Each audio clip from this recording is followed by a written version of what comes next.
Hi guys, and welcome back to another video, and today I'm going to talk to you about all the income streams you can have as a musician. Now this veers slightly from what I usually talk about, but I just figured it might be helpful, and obviously it interlinks with merch and things like that. So if you're new here, hi and welcome. Please subscribe. I upload videos regularly about branding, marketing, social media and the visual stuff for independent music artists. So if that is helpful to you, then please stick around and join us. Okay, so I just mentioned it. Number one income stream for a musician is merch and or digital downloads. So I've done a whole video on this kind of digitally stuff, which I'll link up here in case you want to delve deeper.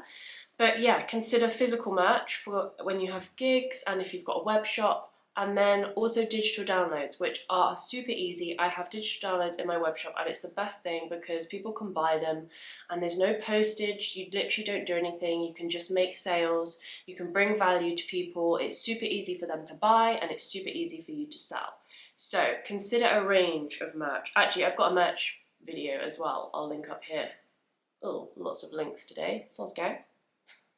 Okay, and leading on from that, we've got a monthly content subscription. So this is like Patreon. I also mentioned this in the digital video.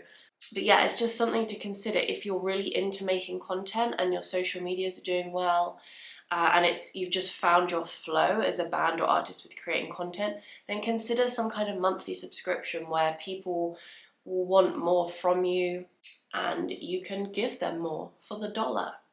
So yeah, look at Patreon. I think that's the most obvious one at the moment. But yeah, also research other platforms and see how you can make it work for you. Third one, now the world is opening up again, gigging. Yay! I know some bands are really heavy on gigging and make good money from it.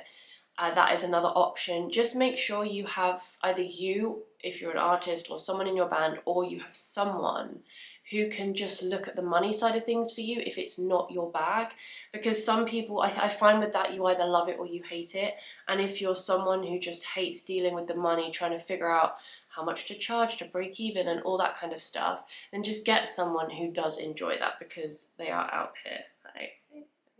Money nerds. Because yeah, gigging can, it just makes sure that you only do say one gig per location in a certain time frame so you can max out ticket sales, make sure the travel, getting there, work out that cost and how much then you'd need to make and things like that. Just be smart with it, but gigging can be great.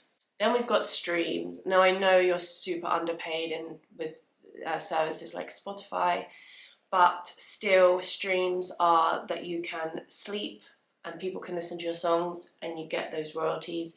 So it is obviously still worth pushing streams. Just make sure you have multiple streams, multiple income streams. And then I think there's less pressure on streams and obviously frustration with the fact that they pay you not enough.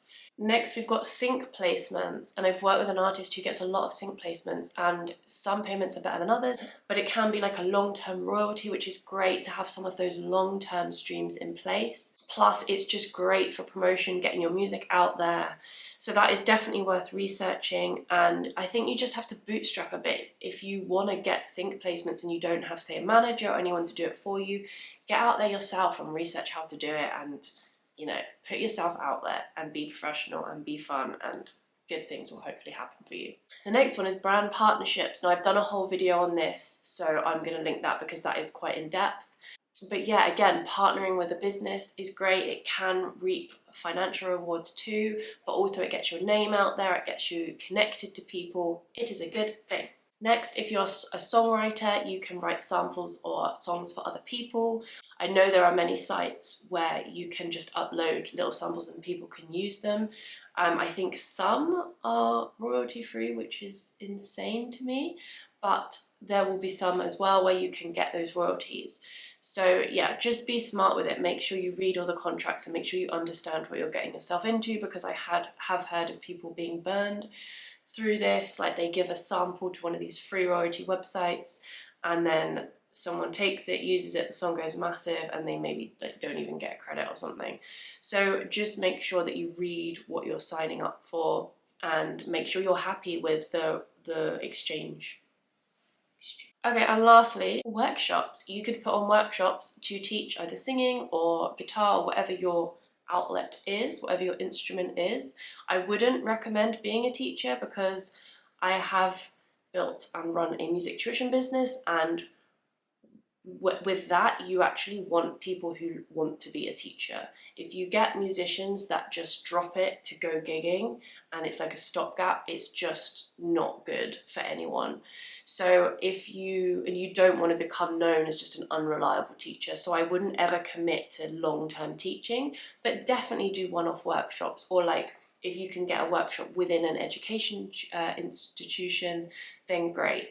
Definitely go the one-off route, and even if you did a lot of these in a quiet period, that's fine, but don't commit to regular students because it's not very fair on those students when you scarper to do better things or to do like live shows or whatever. So yeah, there are some income streams. Consider what ones you are currently doing. Let me know in the comments what you currently do and what you want to do. If you have any questions or anything, then let me know. Otherwise, I hope this got those cogs spinning, and I will see you next time. Bye!